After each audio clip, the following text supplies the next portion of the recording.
Vou colar lá. Estou esperando. Isso, isso. Eu copiei. Isso. Sim, sim. Aqui, clique aqui. Agora deu certo. Liberar transmissão, deu ok. Agora deu certo. Salvar.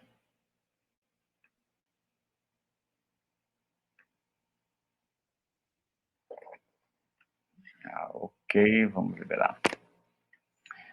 Olá, meus amigos, boa tarde para todo mundo aí que está mais uma vez conosco. Fico muito feliz de estar aqui com vocês, de poder compartilhar um momento bastante especial.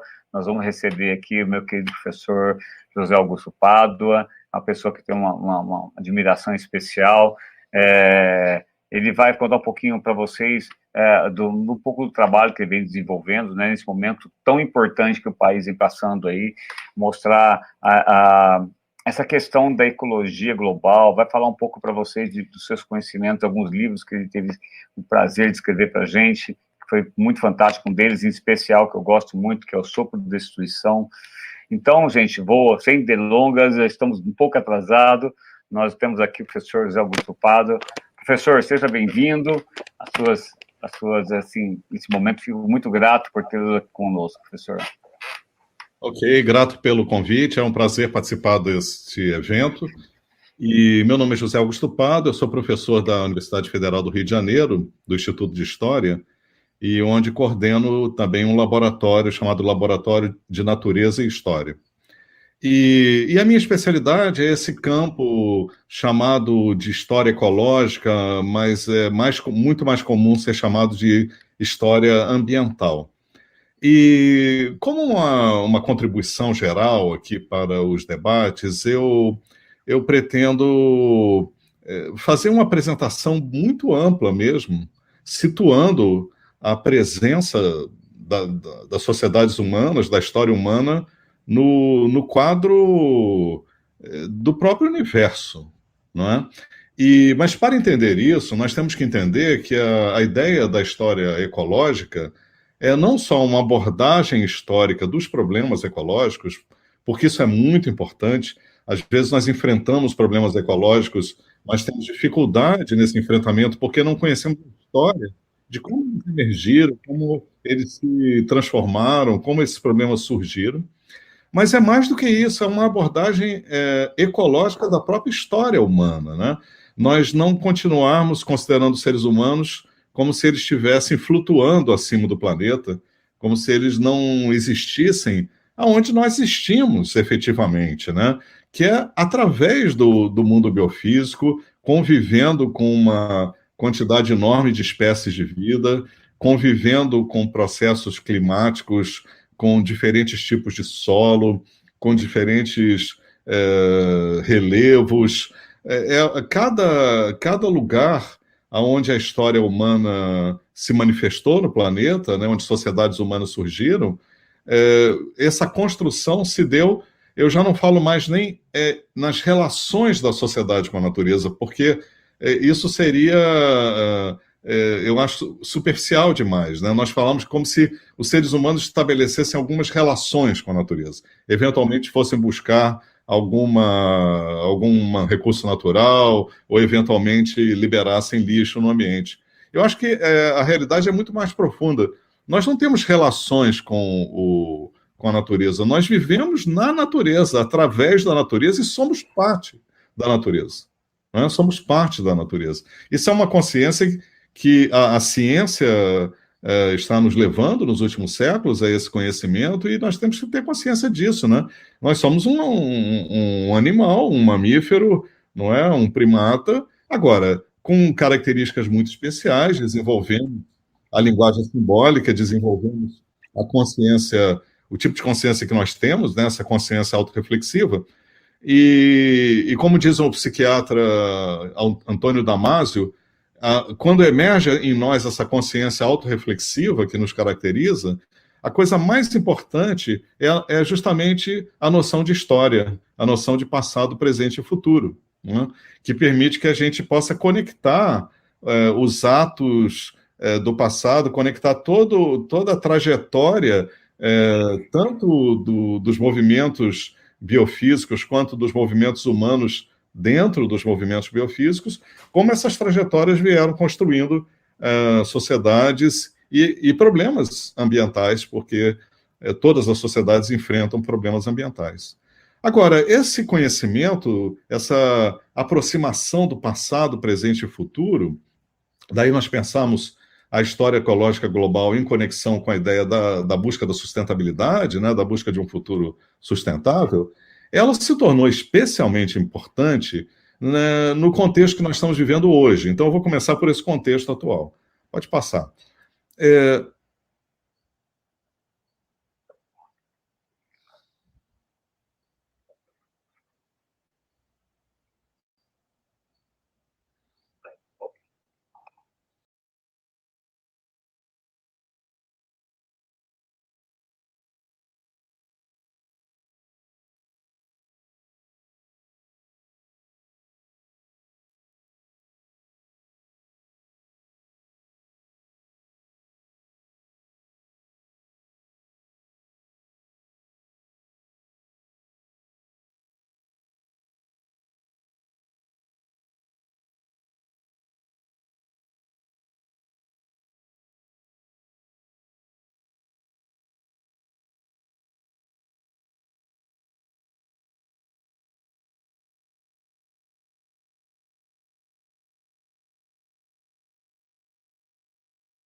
Bom, então nós tivemos uma interrupção, eu estou tentando mostrar essa macrovisão da história ecológica global e estamos vendo aqui a linhagem do Homo sapiens, quando o Homo sapiens aparece, não é, há uns 200 mil anos. Pode passar.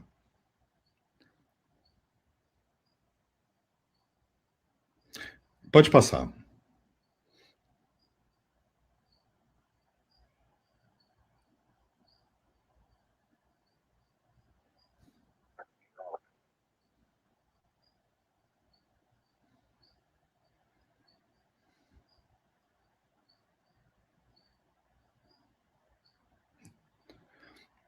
Pode passar. Então, pode passar, tá?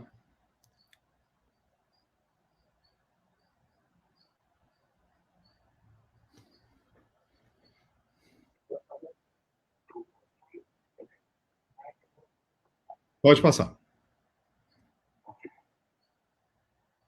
Então, a partir do momento que nós surgimos nessa história, aí nós tivemos quatro grandes formas de organização social na relação com o meio ambiente do planeta. Grupos, bandos de caçadores-coletores, aldeias agrícolas independentes, estados e impérios agrícolas e estados urbanos industriais e a globalização muito mais recente. Então, se a gente observar, foram quatro formas básicas de viver, sendo que essa primeira aqui, caçadores-coletores, ela ocupa 99% do tempo da trajetória dos seres humanos. Quer dizer, a nossa a maior parte da nossa história, nós compartilhamos a economia de todos os animais, né? Que é buscar no comum da natureza aquilo que precisa, né? Seja em termos de raízes, frutas, ou animais, ou caça, etc, etc. E isso, então, desde uns 200 mil anos atrás, até uns 12 mil anos atrás, só existíamos nesse modelo, essa forma caça e coleta. Aí começa a surgir, de uns 12 mil anos para cá, uma outra forma, que é a agricultura e a criação de animais. A gente começa a retirar da natureza algumas espécies de plantas e de animais e trazer essas espécies para a proximidade do ser humano e começar a fazer essas espécies atuarem, se reproduzirem a serviço das comunidades humanas. Para ser uma linguagem mais dura, especialmente em termos dos animais, a gente pode chamar uma escravização, né? Os seres humanos escravizaram outros animais para trabalhar, ou para alimento, ou para trabalho, ou para carga, etc, etc. E há uns 6 mil anos atrás, só, é que começam a surgir estruturas mais pesadas de estados agrícolas, com territórios maiores, com hierarquias, com classes sacerdotais, aristocracia guerreira, e começam a surgir cidades, pirâmides, palácios, unidades urbanas que eram basicamente o espaço de vida inicialmente dessa elite, que surge há uns 6, 7 mil anos. Antes ela não existia, né, da maneira como a gente conhece, mas eu não tenho tempo aqui de mostrar, trabalhar o que a história fala sobre essa passagem. E só uns 200 anos, assim, muito recentemente, há uma grande transformação, que é aquela que nós vimos no início, né, que é com o uso dos combustíveis fósseis, o aparecimento dos estados industriais e do processo de globalização. Então vamos lá, vamos rapidamente ver esses modelos. Passa aí. Então, a vida como caçador-coletor não era, a gente está revendo muito esse modo de vida, não era um modo de vida terrível, como se imagina, era um modo de vida até que se trabalhava relativamente pouco para suprir as necessidades, havia muito tempo livre e veio surgindo aí a dança, a música, o xamanismo, né, a espiritualidade xamânica e tantas coisas, e os seres humanos viviam nesses grupos de caçadores e coletores em grupos pequenos, nômades, né? Não éramos fixos em territórios, não éramos sedentarizados, e vivíamos nômades pelo planeta. Pode passar. E nesse processo dos caçadores-coletores nômades, nessa forma de vida, aconteceu um fenômeno extraordinário. Nós ocupamos, saindo aqui do que hoje é a África, nós viemos ocupando todos os continentes andando a pé. Né? Quem diz que a pé não se vai longe nunca estudou a história ecológica global, porque os seres humanos andando a pé, antes de domesticar qualquer animal, eles vieram ocupando os vários continentes, e assim veio nascendo a humanidade atual. Então, só esse conhecimento histórico é extraordinário, é uma coisa que surge aí de uns 70 mil anos para cá, essas migrações do Homo sapiens pelo conjunto do planeta, mas hoje esse conhecimento está cada vez mais sólido com a retrospectiva genética, né? E a gente consegue perceber uma coisa ética fundamental, que o Adolf Hitler é primo do Nelson Mandela, né? Apesar do Adolf Hitler achar que é superior, Adolf Hitler, ou qualquer ser humano, ou qualquer racista, é tão membro, descendente dos mesmos casais que saíram da África há 70 mil anos, quanto qualquer outro ser humano, e com pequenas diferenças que vieram acontecendo na cor da pele, no cabelo, no olho, mas que são variações dessas migrações na longa duração nas diferentes ecologias, né? Diferentes zonas ecológicas do planeta, basicamente veio produzindo as populações adaptadas àquelas situações, vieram se reproduzindo, como mostra a teoria da evolução, vieram sobrevivendo e vieram, então, se formando essas populações humanas com pequenas diferenças que não muda nada no fato de nós somos só uma humanidade, nós somos uma única espécie. Pode passar. Essas migrações aconteceram durante o período de glaciação, e aí é interessante lembrar que quando a humanidade, os seres humanos chegam aqui na parte da América, do que hoje é a América, ou na parte da Austrália, depois de 12 mil anos para cá, acontece a desglaciação, e aí o nível dos oceanos sobe novamente, né?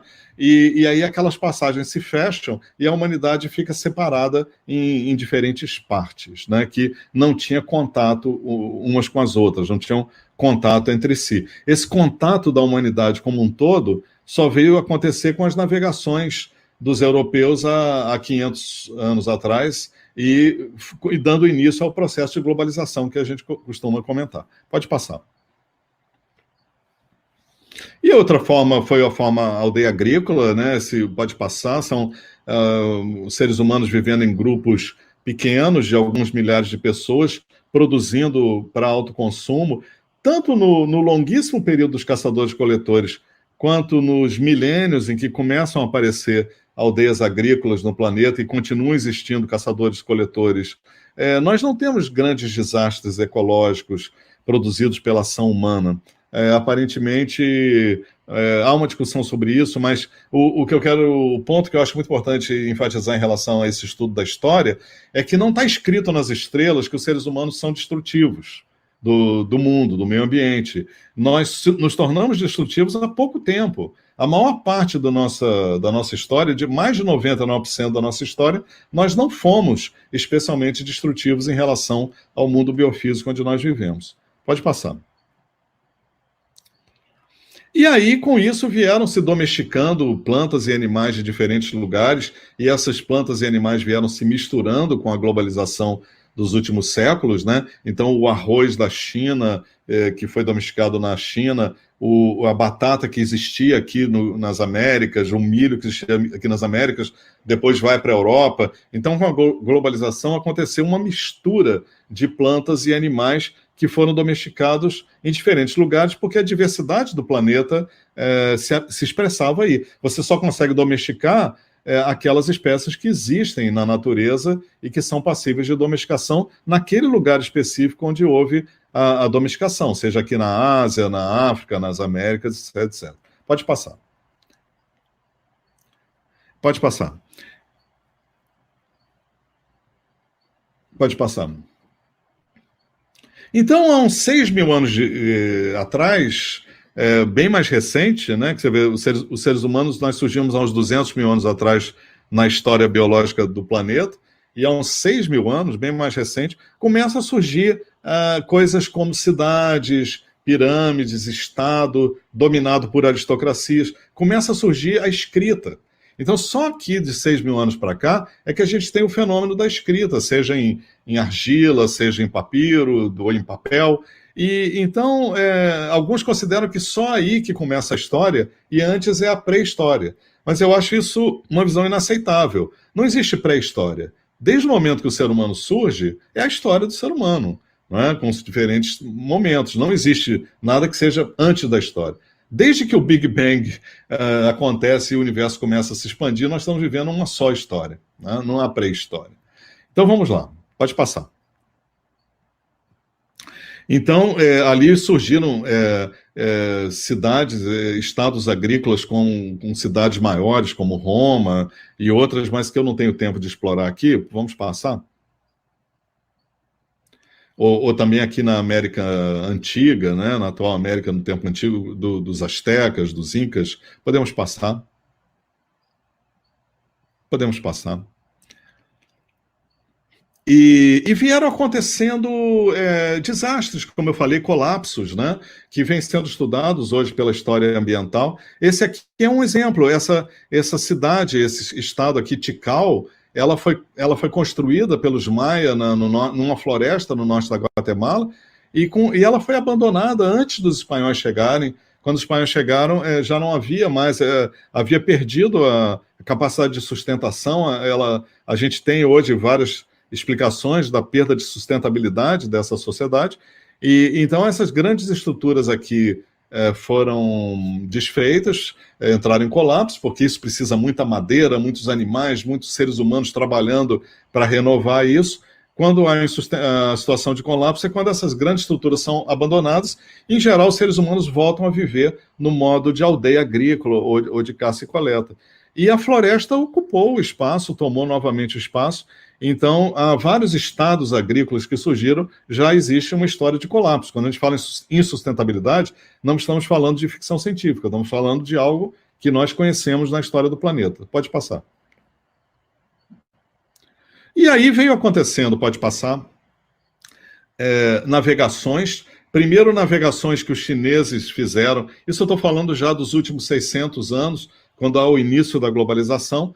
Os chineses fazem navegações até na direção da África, eles chegam até a África no século XV, e a gente pode ver aqui que os navios chineses eram muito superiores às caravelas do Colombo, né? A China era um lugar mais desenvolvido em termos civilizatórios, tecnológicos, há 700 anos atrás, e está voltando. Na verdade, a China não está ascendendo, ela está voltando a uma posição que ela já teve no mundo. Mas com as navegações, que não posso falar muito aqui, pode passar. Veio acontecendo, especialmente para os europeus, a montagem de sistemas coloniais, né? Então, os europeus começam a navegar e o que vai mudar muito o destino da Europa é quando os chineses navegam aqui até a África e param as navegações, mas os europeus vão navegando no século XVI, XVII, e aí vão chegar nessa região aqui. Ao chegar nas Américas, muda o seu destino e muda o destino do planeta, porque aí começa o processo de globalização. Né? Quando eles chegam na Austrália, nas Américas, eles juntam aquelas partes da humanidade que estavam separadas e nós começamos um processo de integração econômica, cultural, que foi muito doloroso, foi muito doloroso. Para começo de conversa, para as populações indígenas que viviam aqui no que hoje são as Américas, houve uma queda demográfica de 90%. Vocês podem imaginar o que é, né? De cada 100 pessoas, 90 morreram em 100 anos, não só pela violência dos europeus, mas principalmente por um choque bacteriológico que aconteceu. Né? Uma coisa que se fala tanto hoje, nós estamos vivendo aqui uma situação, um choque epidemiológico, né? E a gente está vendo o peso, o que um vírus é capaz de fazer, né, no mundo contemporâneo. Eu fico me perguntando que força econômica, política, militar seria capaz de fazer o que esse vírus fez, né? Parar países inteiros, fechar aeroportos, fechar voos internacionais, parar o comércio. Então, é claro que numa situação diferente, num outro contexto, o maior choque que nós vimos foi esse, porque o sistema, não há nenhuma mágica, é que o sistema imunológico dessas populações nativas aqui não conheciam os micro-organismos que os europeus trazem, né? Então, há um surto de epidemias e vão se formando endemias. Você tem de varíola, de cachumba, de rubéola, de gripe, etc, etc. E isso é uma arma secreta ecológica, um segredo ecológico, que faz com que desapareça a população, grande parte da população indígena aqui, e surja uma nova população, que é o que nós temos hoje nas Américas, uma população formada pelos eurodescendentes, pelo que sobrou dos indígenas, né, dos povos indígenas, e outros afluxos, como africanos, libaneses, japoneses, etc. E se você observar, se nós observarmos, a mesma coisa aconteceu na Austrália. Né? A Austrália também tem uma nova população, porque aconteceu lá o mesmo choque epidemiológico. Mas nos outros lugares do planeta, onde não aconteceram esses choques epidemiológicos, a população continua descendente, basicamente, daquelas populações que existiam antes dos europeus chegarem. Esse é um fator da história ecológica que vai estar revolucionando bastante o nosso conhecimento da história a partir do conhecimento dos micro-organismos, né? A gente aceitar o peso que os micro-organismos têm na nossa vida. Pode passar. Aí há também misturas de plantas, animais, né? A ecologia planetária se transforma totalmente. Basta pensar o que seria o território do nosso Brasil hoje, né? Se você pensar o Brasil há 600 anos atrás, sem vacas, cavalos, porcos, ratos, baratas, bodes, galinhas, nada disso existia, né? Todos esses animais foram introduzidos, essa fauna, essa biota portátil que os europeus introduzem e tem um impacto enorme na ecologia das Américas, na ecologia do Brasil, etc. É claro que vem também os micro-organismos, as doenças, assim como vão para lá também, né? Plantas, animais, biodiversidade e doenças foram para lá também numa escala muito menor do que de lá para cá. Isso, se houvesse tempo, é um dos estudos fundamentais da história ecológica. Vamos em frente.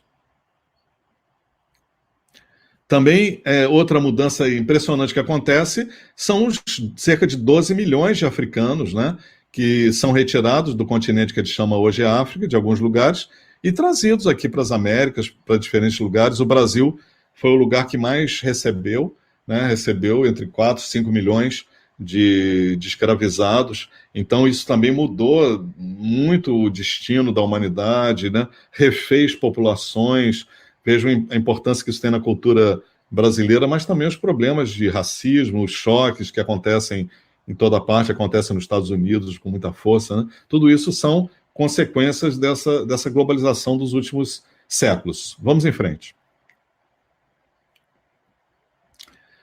Vamos em frente. Então, aí a gente observa que os países que saíram na frente no processo de colonização, que foram colonizadores, ou que foram expansões populacionais dos países colonizadores, como é o caso da Austrália, da Nova Zelândia e dos Estados Unidos, do Canadá, hoje constituem os países mais ricos do mundo, né? Então, a colonização tem um peso na definição do mapa econômico, político atual do planeta. Vocês veem que os lugares onde tem renda per capita maior são Europa e as neo-Europas, que a gente chama, as projeções diretas da Europa, Canadá, Estados Unidos, Austrália e Nova Zelândia, com dois países que não são neo-europeus, não foram expansões, projeções culturais ou especialmente populacionais da Europa, mas que também entraram no clube da grande riqueza, que são o Japão e a Coreia do Sul.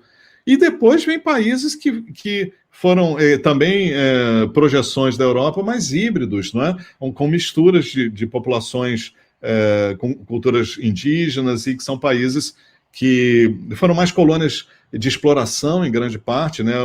Países que sofreram um saqueio muito forte dos seus recursos naturais, e isso ajuda a entender esse mundo atual que nós estamos chegando, porque a Europa se enriquece enormemente pela quantidade de riquezas naturais que são transferidas daqui para lá, né?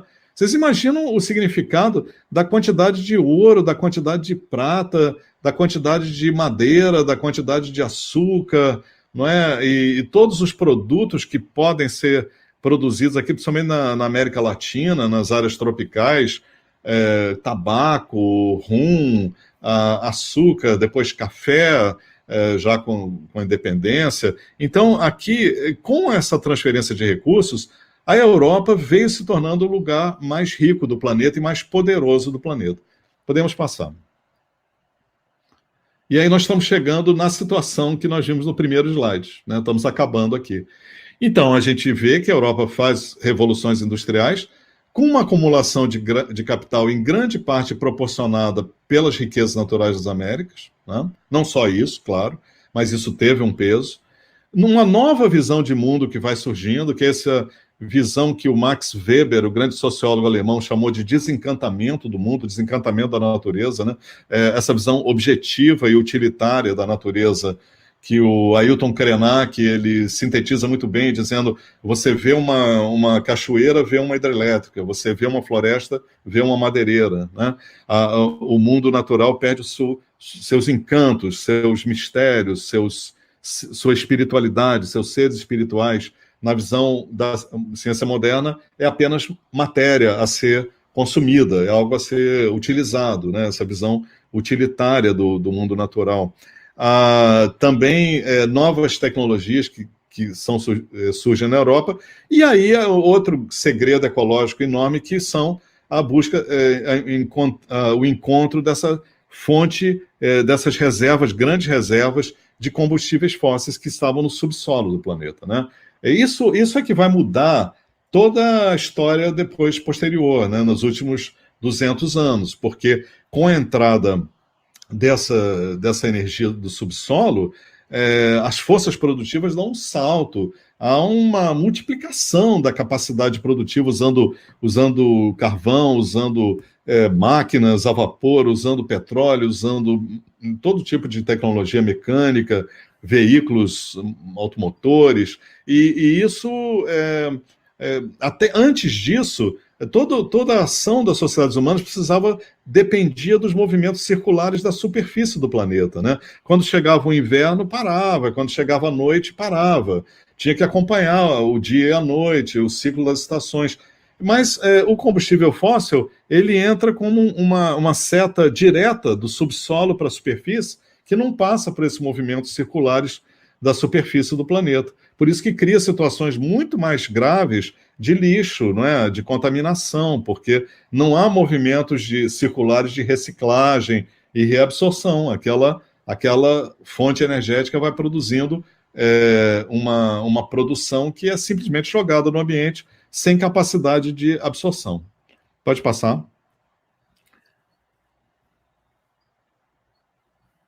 E aí nós temos toda a história do sofrimento que isso representou, né? Mas também as realizações culturais, econômicas, pode passar, o início dos combustíveis fósseis, da poluição, de tudo isso que a gente ainda vive até hoje, né? Da poluição que os combustíveis fósseis produzem. Agora, não se sabia naquele momento, né? E agora nós estamos sabendo, que nós vamos ter que descarbonizar.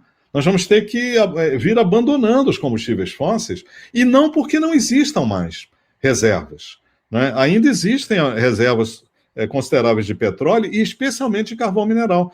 Mas nós vamos precisar não utilizar essas reservas porque nós descobrimos agora que elas criam um problema infinitamente mais grave do que essa mera poluição do ar ali da cidade, que é as mudanças climáticas globais, especialmente o aquecimento do planeta, que produz efeitos sistêmicos muito mais graves do que essas poluições que no início vieram acontecendo.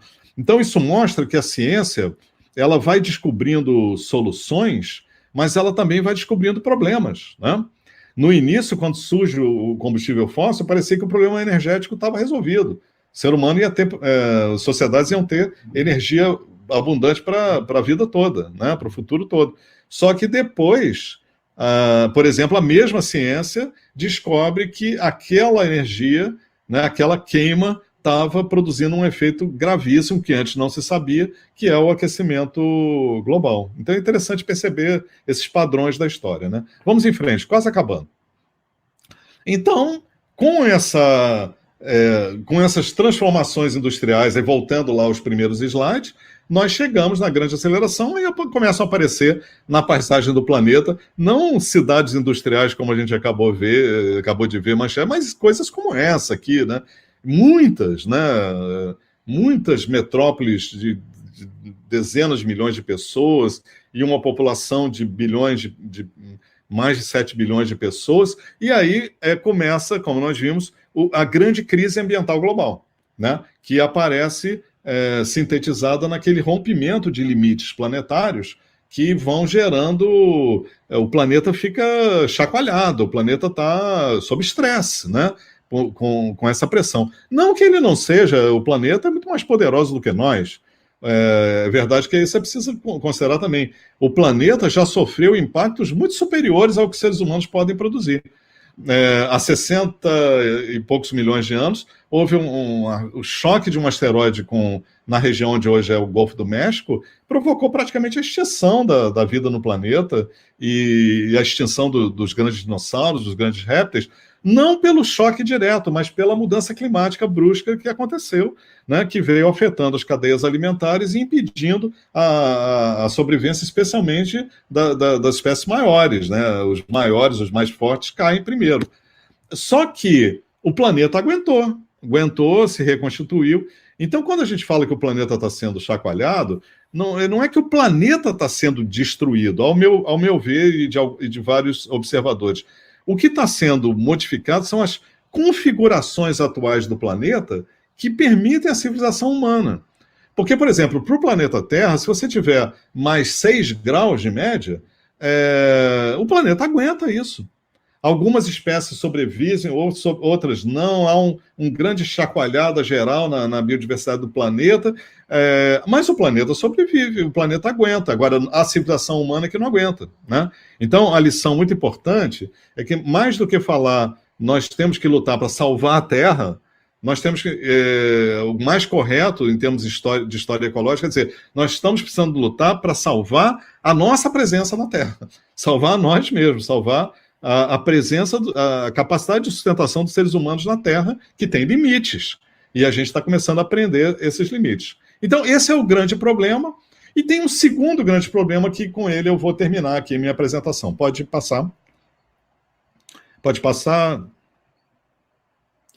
Que é a desigualdade global. Então, nós hoje, depois de toda essa longa trajetória aqui, que eu resumi em menos de 1 hora...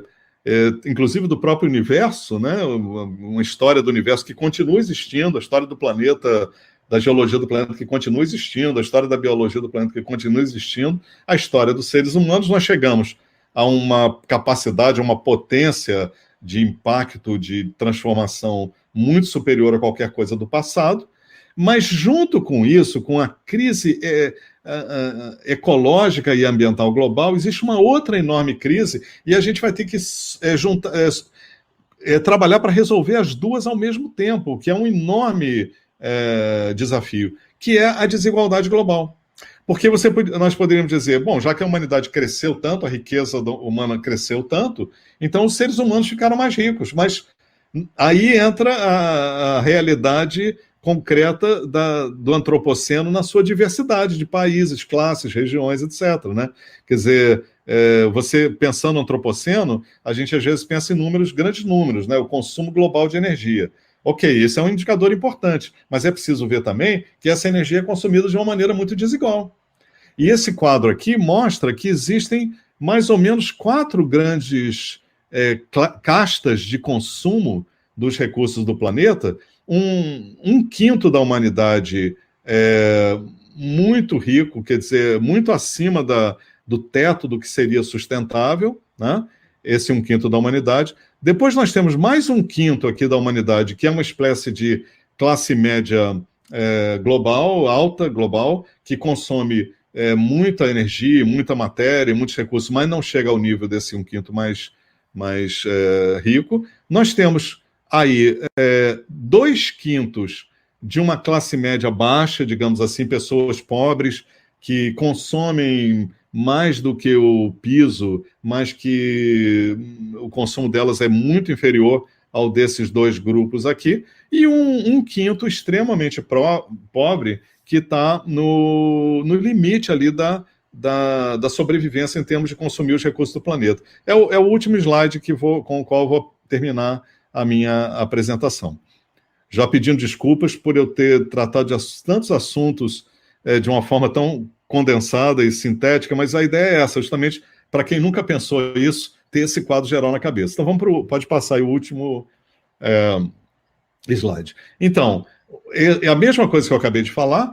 Nós temos, se a gente considerar o planeta, que o planeta tem um piso, né, que é o mínimo que os seres humanos têm o direito de consumir do planeta, dos recursos do planeta para poderem viver, obviamente, né? Mas isso é normal. Agora, o que normalmente muitos não aceitam é o teto. É que os seres humanos têm que ter um teto do máximo que nós podemos consumir do planeta, de energia, de recursos naturais, de recursos renováveis, não renováveis do planeta, de solo arável, de água. Por quê? Primeiro, nós não estamos sozinhos, né? Nós compartilhamos o planeta com milhões de espécies, outras espécies, e essas espécies também têm o seu quinhão de retirar recursos do planeta para sobreviver. Segundo, esse consumo humano tem que ficar dentro dos limites que não destrua essa configuração do planeta que eu estava comentando, né? Que é uma configuração nos últimos 10 mil anos, em termos biofísicos, muito boa para a civilização humana. A gente reclama, às vezes, de furacões e coisas assim, mas o planeta está numa situação muito mais mansa do que ele já teve no passado. Nós estamos vivendo uma situação muito boa de viver no planeta Terra. E o nosso maior interesse é manter essa configuração. Eu estou falando muito boa comparado com o que houve no passado, né? Mas o nosso maior interesse é manter essa configuração. Então, se a gente consome demais, nós justamente podemos não destruir o planeta, mas desorganizar, desagregar essa configuração. Então, nós temos que considerar um teto. E o que a gente calcula hoje é que 1/5 está aqui próximo do piso, 2/5 está um pouco acima do piso, 1/5 está chegando lá no teto do piso e 1/5 está muito além do piso, né? Então, aqui nos dá um horizonte de sustentabilidade. Para a gente sobreviver, é preciso encontrar uma maneira desse 1/5 fazer um ajuste estrutural ecológico e voltar a consumir matéria e energia dentro do espaço ambiental do planeta, né? Então precisa consumir menos e vir para cá. Se todos vivemos aqui, mais ou menos nesse padrão de consumo dos recursos do planeta, então esse 1/5, esses 2/5, tem o direito de consumir mais para ser sustentável, né? Para poder... A sustentabilidade não é só ecológica e ambiental, ela é também social, ela é também econômica, né? Você ter acesso a uma habitação decente, acesso a educação, acesso a livros e computadores, tudo isso. Então, a chave para a gente pensar um futuro sustentável, que a gente possa permanecer aqui por um tempo indefinido no planeta, nós todos vivemos entre o piso e o teto do espaço ambiental, né? Há uma longa discussão sobre isso, que eu não tenho como levar aqui, eu só jogo aqui uma semente para quem quiser pesquisar mais, e também lembrando, como historiador ambiental, e como ser humano, como um estudioso desses assuntos, que nós jamais podemos pensar o futuro sem considerar o passado. Nós temos que procurar entender como chegamos ao momento atual para ter um pouco mais de clarividência em relação às escolhas que a gente faça para o futuro. Então, eu agradeço, começamos tarde, tivemos algumas interrupções, mas espero que essa apresentação fique coerente para vocês. Existem muitos livros, e eu mesmo publiquei vários livros, artigos, e muitos outros colegas. Se vocês procurarem História Ambiental, ou procurar José Augusto Pádua, vocês vão encontrar muito material aí disponível para, não tanto essa parte global, eu trabalho mais com a história ambiental do Brasil, mas essa visão global eu estou trazendo aqui para compartilhar com vocês no Conselho. É isso, muito obrigado.